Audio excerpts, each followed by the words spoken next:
Assalamualaikum warahmatullahi wabarakatuh. Konnichiwa, minasan. Hajime mashite. Dea tomoshimasu. Chikaran kara mairimashita. Hai, Ijo desu. Alhamdulillahirrahmanirrahim. Minasan, apa kabarnya? Semoga kita semua dikasih kesehatan ya. Walaupun keadaannya masih kayak gini, kita masih harus belajar di rumah karena dengan keadaan yang tidak memungkinkan, tapi nggak apa-apa. Yang penting apa yang kita pelajari bisa kita aplikasikan, bisa bermanfaat buat kita. Amin. Alhamdulillah, hari ini saya dikasih kesempatan untuk mempresentasikan materi tentang etika karakter perilaku orang Jepang.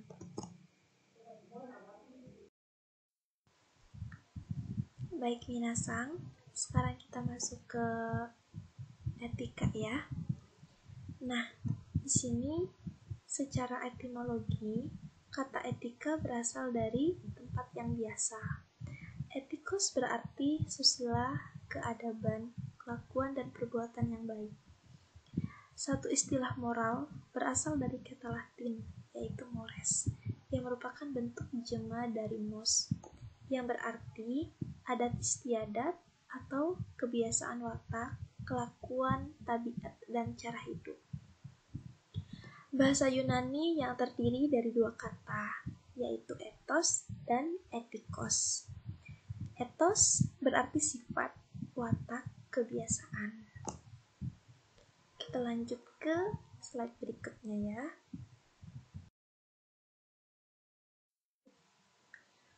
Baik minasan, sekarang kita masuk ke etika yang pertama ya.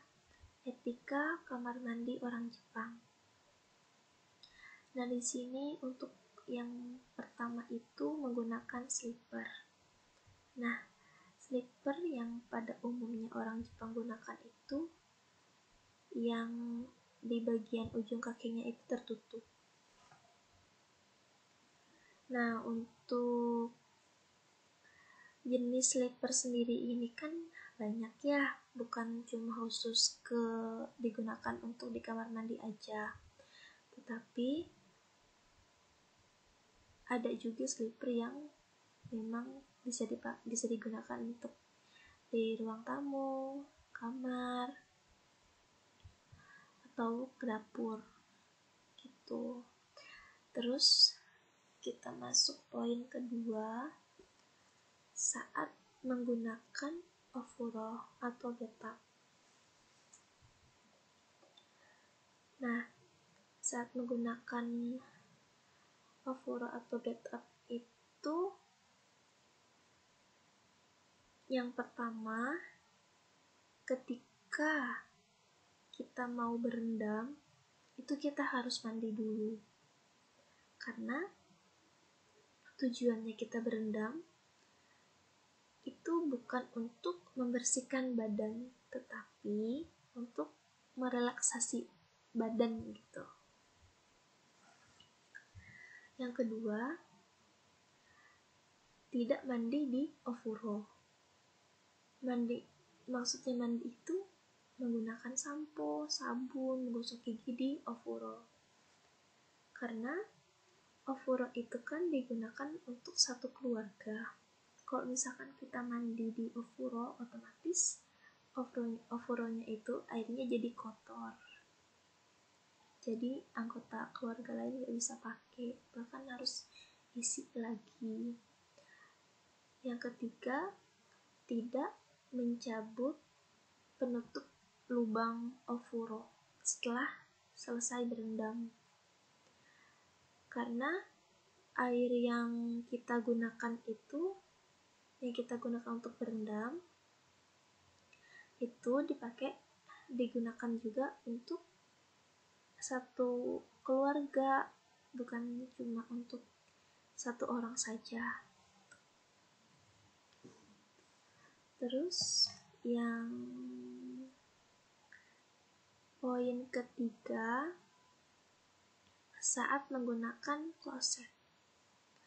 Nah, di Jepang sendiri itu ada 2 jenis kloset. Ada yang duduk, ada juga yang jongkok. Tapi yang banyak orang kunjungi atau di toilet-toilet umum seperti mall atau tempat wisata itu toilet yang jongkok. Yang duduk. Kalau yang jongkok itu kan memang toilet yang khas Jepang gitu. Nah, untuk etika menggunakan kloset itu sendiri, yang pertama menekan tombol sound. Nah, tombol sound ini opsional sih. Kalau misalkan memang kita kayak ngerasa malu, takut bilik sebelah toilet kita itu dengar aktivitas kita di kamar mandi, kalau mandi ya kalau malu, kita tekan tombol sound itu. Apa yang dihasilkan dari bunyi itu kayak aliran air aja yang suara yang dihasilkan dari sound itu gitu. Terus membuang tisu pada tempatnya. Maksudnya pada tempatnya itu, kalau di kita kan memang membuang di tempat sampah. Nah, di Jepang itu sendiri membuang tisunya itu ke kloset gitu. Tapi jangan coba-coba kayak kita wisata ke Jepang, kita bawa tisunya Indonesia. Terus karena di sana memang kalau buang tisu ke kloset, kita buang tisunya Indonesia itu ke kloset. Bisa jadi tisunya Indonesia itu gak bisa diurai di air gitu, jadinya takutnya mampet tuh. Terus setelah kita menggunakan kloset itu, kita harus memastikan yang piringan klosetnya itu tuh bersih, gak ada sisa air atau kotoran yang ada di piringan kloset itu. Terus yang keempat, menjaga kebersihan toilet. Ya, kalau di Jepang itu kan memang orang-orangnya pada bersih ya, sangat menjaga kebersihan. Jadi sebelum kita keluar kita keluar toilet, kita harus mastiin yaitu piringannya udah bersih belum, tisunya udah tenggelam belum gitu. Jadi orang yang setelah kita itu merasa nyaman gitu. Untuk etika kamar mandi ini 4 poin ya. Kalau misalkan ada tambahan, nanti setelah di akhir materi bisa disampaikan. Onegaishimasu.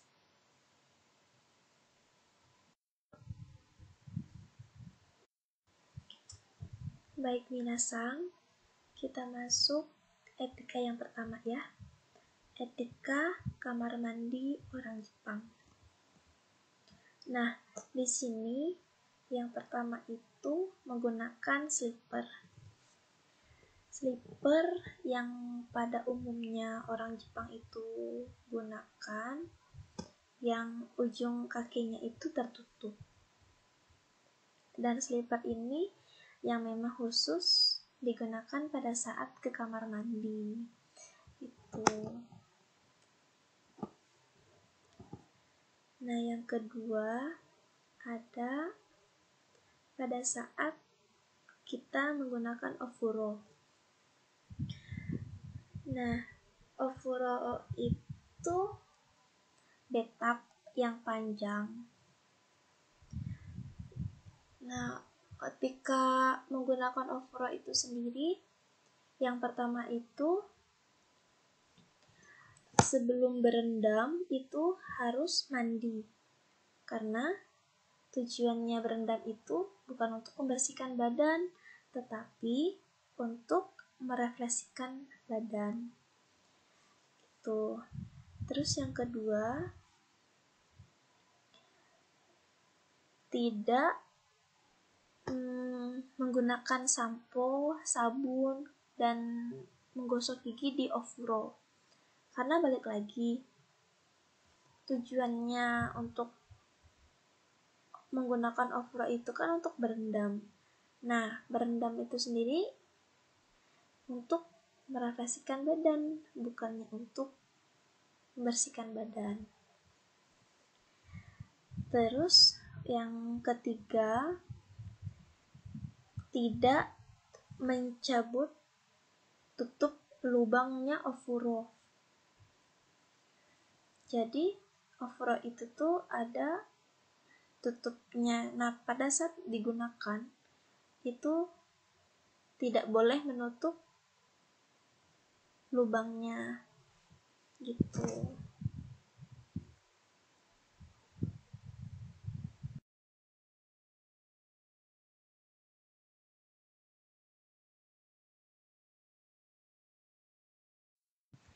Baik minasang, kita lanjut ke etika selanjutnya. Di sini ada etika menggunakan transportasi dan fasilitas umum. Nah, pada saat kita menggunakan transportasi umum seperti kereta, kita yang pertama itu tidak boleh makan dan minum. Kenapa? Karena pada saat kita makan dan minum, bisa jadi bunyi unyahan kita itu tuh terdengar sama penumpang lainnya. Nah, orang Jepang itu kan sangat menyukai kesunyian ya. Kalau misalkan suara unyahan kita terdengar, itu tuh kayak risih gitu. Jadi nggak nyaman buat penumpang lainnya. Terus yang kedua, tidak ngobrol berisik atau menggunakan earphone ya. Ya, balik lagi karena orang Jepang kan nggak suka berisik, sukanya sunyi. Jadi kalau misalkan kita sampai ngobrol, terus teleponan atau kita pakai earphone, terus suara earphone kita itu kedengaran sama penumpang yang lain itu nggak sopan, mengganggu. Karena orang Jepang sendiri juga di kereta itu tuh mereka sangat memanfaatkan waktu gitu. Biasanya mereka pakai buat tidur, buat baca buku. Jadi kalau misalkan kita risih, itu memang sangat mengganggu mereka. Terus yang ketiga, mendahulukan penumpang yang turun. Iya, memang ini mutlak ya, maksudnya kalau misalkan kita langsung nyerobot gitu, yang penumpang yang turunnya belum turun, kita langsung masuk aja, itu kan di setiap kayak stasiun ya, itu tuh ada satu petugas security yang bertugas gitu, yang jagain. Jadi kalau misalkan kita ada yang nyerobot itu pasti security-nya tahu dan langsung bukan ngomel ya, kayak langsung negur gitu. Terus kita lanjut ke poin keempat, merias wajah. Ya, merias wajah di kereta itu tuh khawatirnya orang lain atau penumpang lain itu nggak suka sama bau make up kita, jadi bikin nggak nyaman, risih gitu. Terus tidak menggunakan kursi prioritas. Iya, kalau di Jepang memang orang-orangnya itu kan sangat tahu ya etika mana yang harus memang mereka lakuin sama yang enggak, dan mereka tuh memang sangat taat peraturan. Salah satunya mereka nggak pakai kursi prioritas di jam yang memang penumpangnya lumayan banyak, kecuali jam yang kayak kereta pertama banget yang memang dia orang pertama yang duduk, dan itu tuh kereta yang memang pertama gitu di jam yang awal, itu bisa jadi. Tapi enggak sih, belum pernah lihat orang Jepang yang kayak gitu. Kebanyakan di Jepang itu yang kalau misalkan ada yang menggunakan kursi prioritas pun pasti orang asing gitu. Terus menggunakan mode senyap, ya balik lagi, takutnya pas kita ada tiba-tiba telepon, terus bunyi teleponnya itu volumenya besar sampai satu kereta denger, itu mengganggu banget sih buat orang Jepangnya gitu. Terus ini poin ke-7, tidak membuka pintu taksi. Ini kalau kita naik taksi ya, karena pintu taksinya di Jepang itu tuh pintunya otomatis, kalau buka kita bisa buka sendiri. Nah kalau misalkan kita mau turun, kalau kita buka pintunya sendiri itu tuh kayak kurang sopan gitu. Jadi biar supirnya yang buka dari yang otomatis, pintu otomatisnya itu gitu. Terus yang kita masuk ke menggunakan fasilitas umum ya. Di sini untuk poin yang pertama, di sini ada membiarkan sisi kanan kosong. Nah ini pada saat kita menggunakan eskalator di Tokyo, kita posisinya berdiri di sebelah kiri dan membiarkan sisi sebelah kanan itu kosong untuk yang buru-buru pejalan kaki. Nah kalau di Osaka itu kebalikannya, kita berdiri di sebelah kanan dan membiarkan sisi sebelah kiri itu kosong. Jadi pejalan kaki adanya di sebelah kiri.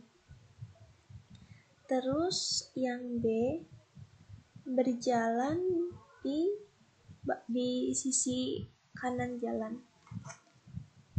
Nah, karena di Jepang itu kan mobil arahnya itu kan di sebelah kiri. Jadi kalau misalkan kita jalan di trotoar bahu kanan jalan, itu tuh kita bisa lihat arah mobil dan bisa meminimalisir kecelakaan yang mungkin bisa terjadi gitu. Terus yang ketiga, menundukkan kepala ketika menyeberang. Ini nggak semua orang Jepang lakuin ya, tapi memang ini termasuk etika orang Jepang gitu. Terus yang keempat, tidak merokok di jalan atau di sembarang tempat. Kalau di Jepang itu memang nggak semua tempat kita bisa merokok. ada tempat-tempat tertentu kayak Konbini atau kayak Alfamart gitu, itu buat ngerokok, atau di area khusus, memang ruangan khusus yang buat ngerokok.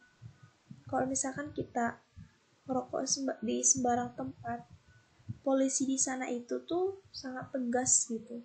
Apalagi kalau misalkan kita orang asing, kita bisa dibawa ke Kobang atau ke pos polisi buat ditanya identitas kita gitu, karena memang dari rokok itu kan polusinya sangat mengganggu ya buat mereka. Itu kasihan juga buat yang nggak ngerokok. Orang Jepang memang kan sangat tahu mana yang harus mereka kerjain atau yang mereka enggak gitu. Terus tidak makan dan minum sambil jalan. Ya, kalau mereka makan dan minum sambil jalan itu mereka anggap norak atau nggak sopan. Itu jadinya di setiap kayak Konbini atau tempat-tempat yang tempat jajanan itu tuh mereka menyediakan kursi gitu, karena kalau makan sambil jalan atau minum sambil jalan itu tuh mereka anggap nggak sopan atau norak. Tuh, kita lanjut ke etika berikutnya ya.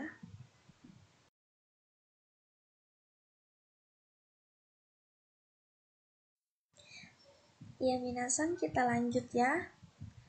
Sekarang kita bahas etika bertamunya orang Jepang. Yang pertama itu membuat janji terlebih dahulu. Iya, kalau orang Jepang itu sedekat-dekatnya orang Jepang dengan tuan rumah, kalau misalkan kita mau bertamu tanpa memberitahu dulu atau membuat janji terlebih dahulu, itu dianggap tidak sopan. Karena khawatirnya tuan rumahnya ini tidak siap untuk menerima tamu gitu. Terus membawa buah tangan, oleh-oleh atau temiyage. Nah, kalau buah tangan ini orang Jepang lumrah ya buat ngelakuinnya gitu. Maksudnya memang udah jadi hal yang biasa. Kalau mereka mau bertamu, pasti mereka mau bawa buah tangan atau temiyage.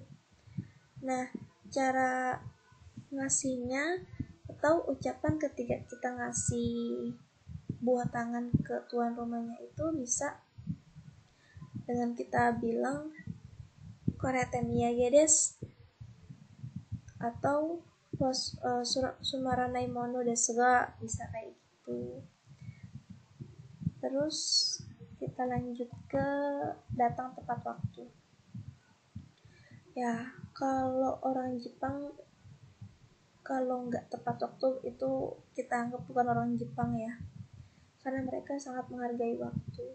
Jadi kalau misalkan kita telat, ya balik lagi, kita udah nggak sopan.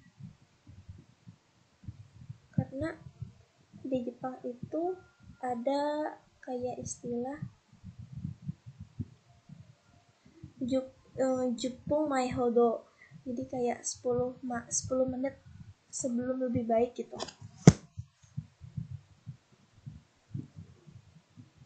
Terus melepas jaket atau mantel.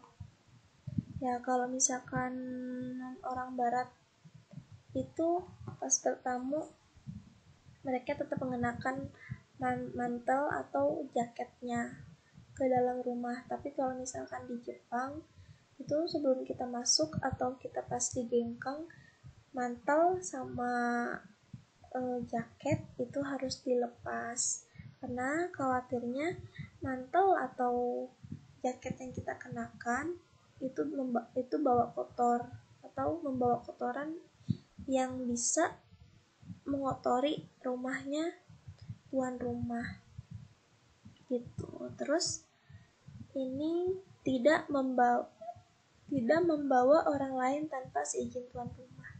Iya, terlepas tuan rumahnya kenal dengan orang yang kita bawa atau teman yang kita bawa, tetap aja ini dianggap nggak sopan.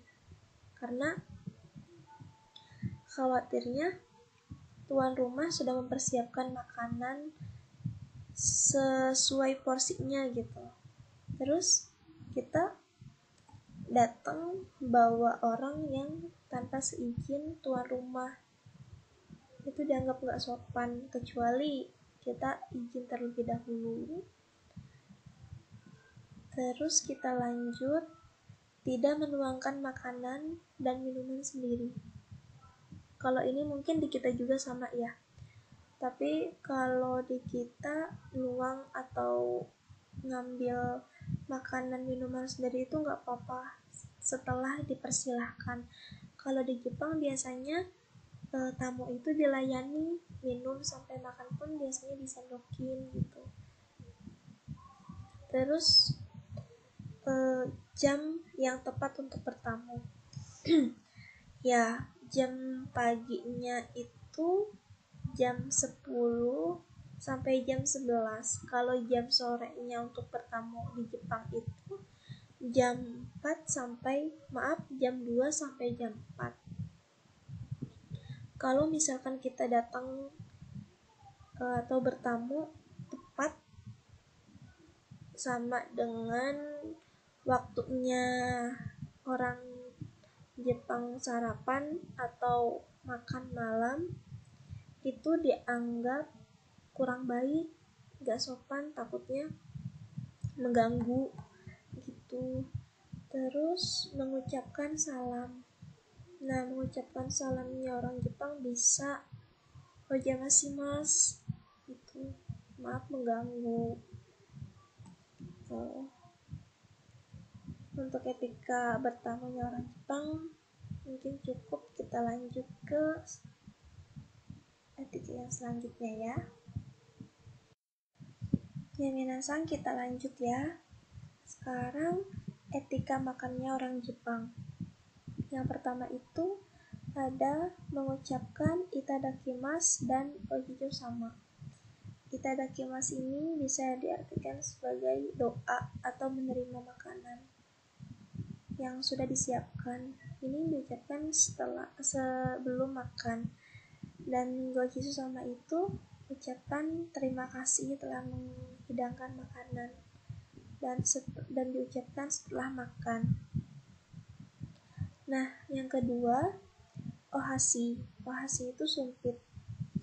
Nah, etika menggunakan sumpit itu yang pertama, jangan membuka atau membagi dua sumpit secara horizontal, itu dianggap tidak sopan.